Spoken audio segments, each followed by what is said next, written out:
जिस प्रधानमंत्री ਨੂੰ ਕੋਈ ਨਹੀਂ ਮਿਲ ਸਕਦਾ, ਜਿਸ ਹੋਮ ਮਿਨਿਸਟਰ ਨੂੰ ਕੋਈ ਨਹੀਂ ਮਿਲ ਸਕਦਾ, ਅੱਜ ਤੁਸੀਂ ਇਸ ਤੋਂ ਪਹਿਲਾਂ ਦੱਸ ਦਿਓ ਕਿ ਕਿਹੜਾ ਪਾਰਟੀ ਦਾ ਲੀਡਰ ਇਹਨਾਂ ਦੋਨਾਂ ਨੂੰ ਮਿਲ ਸਕਿਆ ਹੈ। ਮੈਨੂੰ ਤਾਂ ਚੰਗੀ ਤਰ੍ਹਾਂ ਪਤਾ ਹੈ ਕਿ ਇਹਨਾਂ ਨੂੰ ਮਿਲਣ ਵਾਸਤੇ ਇਹਨਾਂ ਦੇ ਖੁਦ ਦੇ ਮੰਤਰੀ ਛੱਡੋ, ਇਹਨਾਂ ਦੇ ਐਨਡੀਏ ਦੇ ਪਾਰਟਨਰ ਛੱਡੋ, ਇਹਨਾਂ ਦਾ ਐਮਪੀ ਛੱਡੋ, ਇਹਨਾਂ ਨੂੰ ਮਿਲਣਾ ਕਿੰਨਾ ਔਖਾ ਹੈ। ਲੇਕਿਨ ਕੈਪਟਨ ਸਾਹਿਬ ਨੂੰ ਜਦ ਸਮਾਂ ਚਾਹੀਦਾ ਹੈ, ਭਾਵੇਂ ਸੋਨੀਆ ਗਾਂਧੀ ਇਹਨਾਂ ਨੂੰ ਹਫ਼ਤੇ ਭਰ ਬਿਠਾ ਕੇ ਰੱਖੇ, ਇਹਨਾਂ ਦੀ ਖੁਦ ਦੀ ਹਾਈ ਕਮਾਂਡ ਇਹਨਾਂ ਨੂੰ ਨਾ ਮਿਲੇ, लेकिन गृह मंत्री जी तो प्रधानमंत्री जो समय मंगन की देर हैगी कि कैप्टन साहब को समय मिलते सारे उन्होंने समा मिलता है। 13 महीने किसान संघर्ष कर रहे हैं कि पंजाब का मुख मंत्री 13 बारी भी सूबे इत्थे केंद्र में आके किसी प्रधानमंत्री या गृह मंत्री के उत्ते जोर पाया। वधिया तुसी ओबीसी दे बिल पास कराता, बड़ी चंगी गल है, असीं सपोर्ट की, लेकिन की तुसी उत्थे शर्त नहीं ला सकते कि ओबीसी दा बिल तां पास होंदा जे पहले किसानां दे कानून रद्द करन दे मुद्दे ते चर्चा होंदी ते किसानां दी मौतां रोकियां जांदियां। काले कानून करके जिहड़े किसानां दे हालात ने, जिहड़ी मौतां हो रही ने, वो सरकार नूं बेनकाब करो, लेकिन वो सब करन तो बजाए इहो जिहा कांड कीता कि सारी चर्चा ही ठप होके हाउस ही अज उन्होंने दोनों ने रल मिल के बंद करता। इस तो वड्डी जुगलबंदी थी, इस तो वड्डी इन्हां दी आपसी मिली भुगत ते की सबूत चाहिदा है। पहले दिन तो किसान दे मुद्दे भावें अंदर होए भावें बाहर बेनती की। एक दिन पहले जब सत्र शुरू होए, आप चिट्ठी फड़ा के आई स्पीकर साहब नूं कि स्पीकर साहब कल तुसीं श्रद्धांजलि दोगे लोकां नूं, 550 साडे भरा, साडे अपने बुजुर्ग, साडी मातावां, साडे बच्चे शहीद हो गए ने इस ठंड च, इस गर्मी च, इस बरसात च बैठे हुए किसानी अंदोलन च। उन्हां वास्ते जे सरकार ने 2 शब्द नहीं कहे, घट तो घट तुसीं सदन वालों 2 शब्द उन्हां दे वास्ते भी कह के आपां श्रद्धांजलि दे दईए, उन्हां दे परिवारां नूं कोई सुकून मिलूगा। एक नहीं सुनी गई। ਉਹਦੇ ਬਾਅਦ ਭੱਜ ਕੇ ਰਾਸ਼ਟਰਪਤੀ ਜੀ ਕੋਲ ਗਏ ਦੂਜੇ ਹਫਤੇ ਕਿ ਸਾਡੀ ਆਵਾਜ਼ ਕਿਸਾਨਾਂ ਦੀ ਨਹੀਂ ਉਠਾਉਣ ਦੇ ਰਹੇ, ਸਾਡੀ ਮਦਦ ਕਰੋ, ਸਰਕਾਰ ਦੇ ਉੱਤੇ ਦਬਾਅ ਪਾਓ। बीते दिनी पंजाब के मुख मंत्री कैप्टन अमरिंदर सिंह ने प्रधानमंत्री नरेंद्र मोदी और गृह मंत्री अमित शाह नाल मुलाकात की है। हुण साबका केंद्रीय मंत्री हरसिमरत कौर बादल ने इस मुलाकात ते निशाना साधिया है। बीबी बादल ने कहा है कि कैप्टन ने जदों प्रधानमंत्री ते गृह मंत्री नूं मिलना हुंदा है तां झट मिलन दा समा मिल जांदा है। उन्होंने कहा कि सानूं पता है कि इस दौरान बंद कमरे च किहड़े गुप्त समझौते हुंदे ने।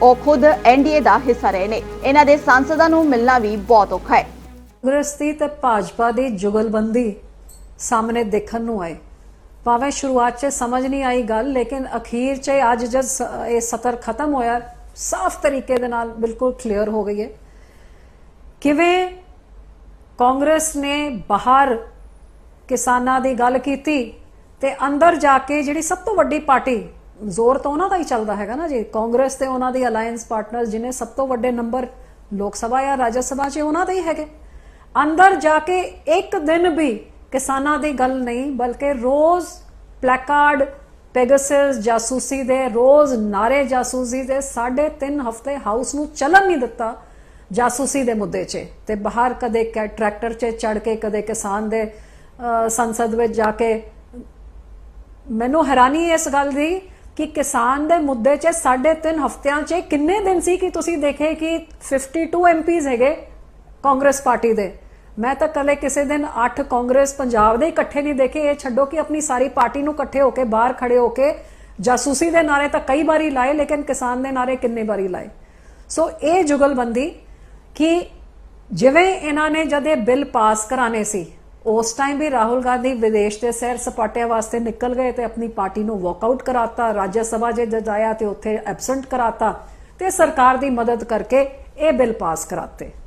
ते जद ये सत्र च तुसी आप देख लिया कि जद सत्ताधारी दे नाल रल मिल के कोई बिल पास कराना हुंदा है, फिर कल बहुत वधिया तरीके नाल पूरा हाउस चल गया, सारे जने चुप करके बह गए, ओबीसी दा बिल आया, दोनों पार्टियां ने समझौता करके बिल पास हो गया। जे तुसी समझौता करना सी, वधिया तुसी ओबीसी दे बिल पास कराता, बड़ी चंगी गल है, असीं सपोर्ट कीती, लेकिन की तुसी उत्थे शर्त नहीं ला सकदे कि ओबीसी दा बिल तां पास होंदा जे पहले किसानां दे कानून रद्द करन दे मुद्दे ते चर्चा होंदी ते किसानां दी मौतां रोकियां जांदियां।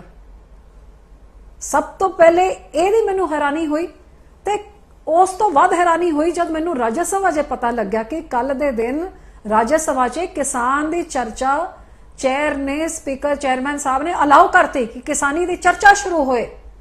ਤੇ ਚਰਚਾ ਕਿਹੜੇ ਕਾਨੂੰਨ ਥੱਲੇ ਹੋ ਰਹੀ ਹੈ, ਕਿੰਨੇ ਚਿਰ ਦੀ ਹੋ ਰਹੀ ਹੈ, ਉਹਦੇ ਨਾਲ ਤੁਹਾਨੂੰ ਕੀ ਮਤਲਬ ਹੈ?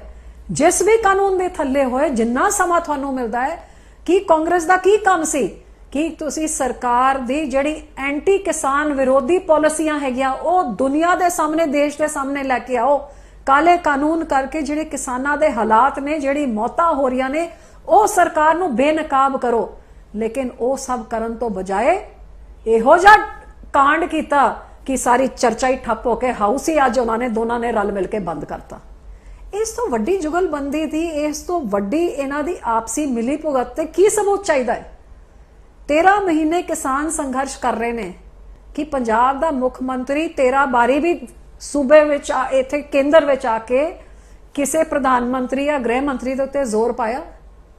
ਕੱਲੇ ਬੰਦ ਕਮਰੇ ਦੇ ਪਿੱਛੇ ਪਤਾ ਨਹੀਂ ਕੀ ਗੱਲਾਂ, ਕੀ ਸਮਝੌਤੇ ਹੁੰਦੇ ਨੇ। ਬਾਹਰ ਆ ਕੇ ਜੀ ਦੇਸ਼ ਦੇ ਉੱਤੇ ਸੰਕਟ, ਆਤੰਕਵਾਦ ਫੈਲ ਰਿਹਾ, ਪੰਜਾਬ ਦੇ ਉੱਤੇ ਆਤੰਕਵਾਦ ਲਹਿਰਾ ਰਿਹਾ ਹੈ, ਡਰੋਨ ਆ ਰਹੇ ਨੇ। ਜਦ ਕਰਤਾਰਪੁਰ ਸਾਹਿਬ ਦਾ ਲਾਂਘਾ ਖੋਲਣਾ ਸੀ ਤਾਂ ਵੀ ਕੈਪਟਨ ਸਾਹਿਬ ਨੇ ਇਹ ਪਾਠ, ਇਹ ਰਾਗ ਕੇਂਦਰ ਦਾ ਇਹਨਾਂ ਨੇ ਜਾਪਿਆ।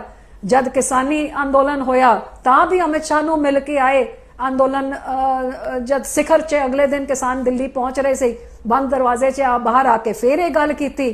ਤੇ ਅੱਜ ਜਦ ਸਾਰਾ ਸਤਰ ਚੱਲੇ, ਜਿਸ ਪ੍ਰਧਾਨ ਮੰਤਰੀ ਨੂੰ ਕੋਈ ਨਹੀਂ ਮਿਲ ਸਕਦਾ, ਜਿਸ ਹੋਮ ਮਿਨਿਸਟਰ ਨੂੰ ਕੋਈ ਨਹੀਂ ਮਿਲ ਸਕਦਾ, ਅੱਜ ਤੁਸੀਂ ਇਸ ਤੋਂ ਪਹਿਲਾਂ ਦੱਸ ਦਿਓ ਕਿ ਕਿਹੜਾ ਪਾਰਟੀ ਦਾ ਲੀਡਰ ਇਹਨਾਂ ਦੋਨਾਂ ਨੂੰ ਮਿਲ ਸਕਿਆ ਹੈ?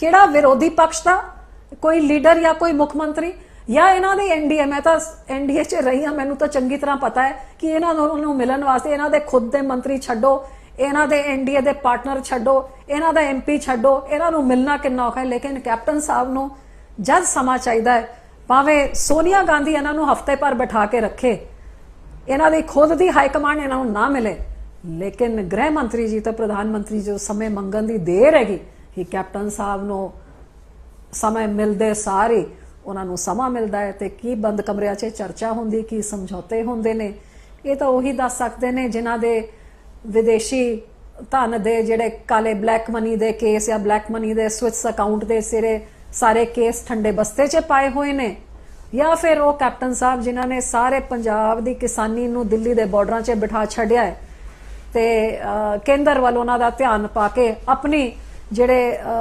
ਸਾਰੇ ਲੁੱਟ ਖਸੁੱਟ ਹੋ ਰਹੀ ਹੈਗੀ, ਕਰਪਸ਼ਨ ਹੋ ਰਹੀ ਹੈ, ਇਹਨਾਂ ਦੇ ਜਿਹੜੇ ਸਾਰੇ ਝੂਠੇ ਲਾਰੇ, ਝੂਠੀ ਸੌਹਾਂ ਜਿਹਦੇ 'ਚ ਡਿਲੀਵਰ ਨਹੀਂ ਕਰ ਪਾਏ, ਉਸ ਤੋਂ ਲੋਕਾਂ ਦਾ ਧਿਆਨ ਭਟਕਾ ਕੇ ਗੁੱਸਾ ਸਾਰਾ ਕੇਂਦਰ ਹੋਏ ਤਾਂ ਕੈਪਟਨ ਸਾਹਿਬ ਨੂੰ ਵੀ ਸੂਟ ਕਰ ਰਿਹਾ ਹੈ ਤੇ ਭਾਜਪਾ ਨੂੰ ਤਾਂ ਉਹੀ ਕੈਪਟਨ ਸਾਹਿਬ ਉਹਨਾਂ ਦੇ ਇਸ਼ਾਰਿਆਂ 'ਚ ਨੱਚ ਰਹੇ ਨੇ। ਸੋ ਇਹਨਾਂ ਦੇ ਗਲੇ ਦਾ ਕੰਡਾ ਜੇ ਕੋਈ ਹੈਗਾ ਉਹ ਤਾਂ ਕੱਲਾ ਸ਼੍ਰੋਮਣੀ ਅਕਾਲੀ ਦਲ ਹੈ, ਜਿਹੜਾ ਲਗਾਤਾਰ ਪਹਿਲੇ ਦਿਨ ਤੋਂ ਕਿਸਾਨ ਦੇ ਮੁੱਦੇ ਭਾਵੇਂ ਅੰਦਰ ਹੋਏ ਭਾਵੇਂ ਬਾਹਰ ਬੇਨਤੀ ਕੀਤੀ। ਇੱਕ ਦਿਨ ਪਹਿਲੇ ਜਦ ਸਤਰ ਸ਼ੁਰੂ ਹੋਇਆ ਸੀ, ਆਪ ਚਿੱਠੀ ਫੜਾ ਕੇ ਆਈ ਸਪੀਕਰ ਸਾਹਿਬ ਨੂੰ ਕਿ ਸਪੀਕਰ ਸਾਹਿਬ ਕੱਲ ਤੁਸੀਂ ਸ਼ਰਧਾਂਜਲੀ ਦੋਗੇ ਲੋਕਾਂ ਨੂੰ, 550 ਸਾਡੇ ਭਰਾ, ਸਾਡੇ ਆਪਣੇ ਬਜ਼ੁਰਗ, ਸਾਡੀ ਮਾਤਾਵਾਂ, ਸਾਡੇ ਬੱਚੇ ਸ਼ਹੀਦ ਹੋ ਗਏ ਨੇ ਇਸ ਠੰਡ 'ਚ, ਇਸ ਗਰਮੀ 'ਚ, ਇਸ ਬਰਸਾਤ 'ਚ ਬੈਠੇ ਹੋਏ ਕਿਸਾਨੀ ਅੰਦੋਲਨ 'ਚ।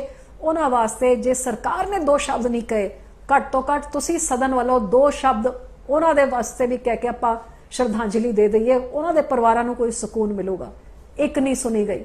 ਉਹਦੇ ਬਾਅਦ ਭੱਜ ਕੇ ਰਾਸ਼ਟਰਪਤੀ ਜੀ ਕੋਲ ਗਏ ਦੂਜੇ ਹਫ਼ਤੇ ਕਿ ਸਾਡੀ ਆਵਾਜ਼ ਕਿਸਾਨਾਂ ਦੀ ਨਹੀਂ ਉਠਾਉਣ ਦੇ ਰਹੇ, ਸਾਡੀ ਮਦਦ ਕਰੋ, ਸਰਕਾਰ ਦੇ ਉੱਤੇ ਦਬਾਅ ਪਾਓ। ਨਹੀਂ ਸੁਣੀ ਗਈ। ਉਹਦੇ ਬਾਅਦ ਜਾ ਕੇ ਫਿਰ ਸਪੀਕਰ ਸਾਹਿਬ ਨੂੰ ਬੇਨਤੀ ਕੀਤੀ, ਕੋਈ ਸਾਡੀ ਨਹੀਂ ਸੁਣ ਰਿਹਾ ਸਪੀਕਰ ਸਾਹਿਬ, ਮੰਤਰੀ ਕਹਿ ਰਿਹਾ ਕੋਈ ਕਿਸਾਨ ਹੀ ਨਹੀਂ ਮਰ ਰਿਹਾ ਇਸ ਕਾਲੇ ਕਾਨੂੰਨ ਕਰਕੇ, ਤੁਸੀਂ ਕੋਈ ਜੁਆਇੰਟ ਪਾਰਲੀਮੈਂਟਰੀ ਕਮੇਟੀ ਬਣਾ ਦਿਓ ਜਿਹੜੇ ਤੁਹਾਨੂੰ ਦੱਸੇ ਕਿ ਕੀ ਹਾਲਾ ਹੋ ਰਿਹਾ ਸਾਡੇ ਕਿਸਾਨਾਂ ਦਾ, ਸਾਡੇ ਪੰਜਾਬ ਦੀ ਅਮਨ ਸ਼ਾਂਤੀ ਨੂੰ, ਭਾਈਚਾਰਕ ਸਾਂਝ ਦਾ ਕੀ ਹੋ ਰਿਹਾ। ਇੱਕ ਨਹੀਂ ਸੁਣੀ। ਤੇ ਅੱਜ ਵੀ ਤੁਸੀਂ ਦੇਖਿਆ ਕਿ ਜਦ 4 ਲੋਕਾਂ ਨੂੰ ਸ਼ਰਧਾਂਜਲੀ ਦਿੱਤੀ, ਮੈਂ ਤਾਂ ਵੀ ਖੜ ਕੇ ਫੇਰ ਕਿਹਾ ਕਿ ਸਾਡੇ ਕਿਸਾਨਾਂ ਦੇ ਬਾਰੇ ਵੀ 2 ਸ਼ਬਦ ਕਹਿ ਦਿਓ, ਲੇਕਿਨ ਨਹੀਂ। ਜਦ ਜੁਗਲਬੰਦੀ ਚੱਲ ਰਹੀ ਹੈ, ਮਿਲੀ ਭੁਗਤ ਹੋਈ ਹੈ, ਸਾਠ ਗਾਂਠ ਹੋਈ ਹੈ ਕਾਂਗਰਸ ਤੇ ਭਾਜਪਾ ਦੀ, ਤੇ ਫਿਰ ਸਾਡੇ ਵਰਗੀ ਪਾਰਟੀਆਂ ਦੇ ਬਾਰੇ ਕਿਹਨੇ ਸੁਣਨਾ ਹੈ। ਜਿਹਦੇ ਕਰਕੇ ਮੈਂ ਲੋਕਾਂ ਨੂੰ ਬੇਨਤੀ ਕਰਦੀ ਹਾਂ ਕਿ ਆਪਣੀ ਰੀਜਨਲ ਪਾਰਟੀ, ਜਿਹੜੀ ਖੇਤਰੀਆਂ ਪਾਰਟੀਆਂ ਹੈਗੀਆਂ, ਜਿਨ੍ਹਾਂ ਦੀ ਲਗਾਮ ਕੋਈ ਦਿੱਲੀ ਵਿੱਚ ਕਿਸੇ ਹਾਈ ਕਮਾਂਡ ਦੇ ਹੱਥ ਵਿੱਚ ਨਹੀਂ ਹੈ, ਜਿਹਦੀ ਲਗਾਮ ਤੁਹਾਡੇ ਹੱਥ ਵਿੱਚ, ਜਿਹੜੇ ਜੀ ਜਾਨ ਲਾ ਕੇ ਤੁਹਾਡੇ ਵਾਸਤੇ ਲੜਦੀਆਂ ਨੇ, ਭਿੜਦੀਆਂ ਨੇ, ਤਾਂ ਹੀ ਇਹ ਸਾਰੀ ਪੰਜਾਬ ਦੀ ਬਾਹਰ ਦੀ ਪਾਰਟੀਆਂ ਸਭ ਇਕੱਠੀਆਂ ਹੋ ਕੇ ਕੱਲੇ ਸਾਨੂੰ ਨਿਸ਼ਾਨਾ ਬਣਾਉਂਦੀਆਂ ਨੇ, ਤੁਹਾਡੇ ਅੱਖਾਂ 'ਚ ਸਾਨੂੰ ਕਮਜ਼ੋਰ ਬਣਾਉਣਾ ਚਾਹੁੰਦੀਆਂ ਨੇ, ਤੁਹਾਡੇ ਮਨਾਂ 'ਚ ਸਾਡੇ ਪ੍ਰਤੀ ਵਿਸ਼ਵਾਸ ਇਹ ਖਤਮ ਕਰਨਾ ਚਾਹੁੰਦੀਆਂ ਨੇ। ਕਿਉਂਕਿ ਜੇ ਤੁਹਾਡੀ ਆਪਣੀ ਪੰਜਾਬੀਅਤ ਦੀ ਪਾਰਟੀ ਜੇ ਖਤਮ ਹੋ ਜਾਏ, ਇੱਕ ਤਰੀਕੇ ਤੋਂ ਪੰਜਾਬ ਵੀ ਖਤਮ ਹੋ ਜਾਊਗਾ ਤੇ ਇਹਨਾਂ ਦੇ ਹੱਥਾਂ ਵਿੱਚ ਆ ਜਾਊ। ਹਰਸਿਮਰਤ ਕੌਰ ਬਾਦਲ ਨੇ ਕਾਂਗਰਸ ਅਤੇ ਬੀਜੇਪੀ ਅੰਦਰ ਜੁਗਲਬੰਦੀ ਹੋਣ ਦੇ ਇਲਜ਼ਾਮ ਲਗਾਏ ਨੇ। ਉਹਨਾਂ ਕਿਹਾ ਕਿ ਪਾਰਲੀਮੈਂਟ ਦੇ ਇਜਲਾਸ ਦੌਰਾਨ ਕਾਂਗਰਸ ਨੇ ਅੰਦਰ ਕਦੇ ਵੀ ਕਿਸਾਨੀ ਮੁੱਦਾ ਨਹੀਂ ਚੁੱਕਿਆ, ਬਾਹਰ ਕਿਸਾਨਾਂ ਦੇ ਨਾਂ ਤੇ ਡਰਾਮੇ ਕਰਦੇ ਰਹੇ ਅਤੇ ਅੰਦਰ ਜਾਸੂਸੀ ਦੇ ਮੁੱਦੇ ਉੱਤੇ ਸਾਰੇ ਇਜਲਾਸ ਮੁੱਦਾ ਚੁੱਕਦੇ ਰਹੇ। Bureau report, global Punjab TV. ਹੁਣ ਤੁਸੀਂ ਦੇਖ ਸਕਦੇ ਹੋ ਗਲੋਬਲ ਪੰਜਾਬ ਟੀਵੀ ਨੂੰ ਡਾਊਨਲੋਡ ਕਰੋ ਸਾਡੀ ਐਪ ਐਂਡਰੋਇਡ ਜਾਂ iOS ਤੇ ਫ੍ਰੀ ਵਿੱਚ, roku ਅਤੇ Amazon Fire TV ਤੇ ਜਾਂ Apple TV ਤੇ ਨਾਲ ਹੀ ਦੇਖ ਸਕਦੇ ਹੋ ਲਾਈਵ ਸਟ੍ਰੀਮਿੰਗ www.globalpunjabtv.com ਤੇ।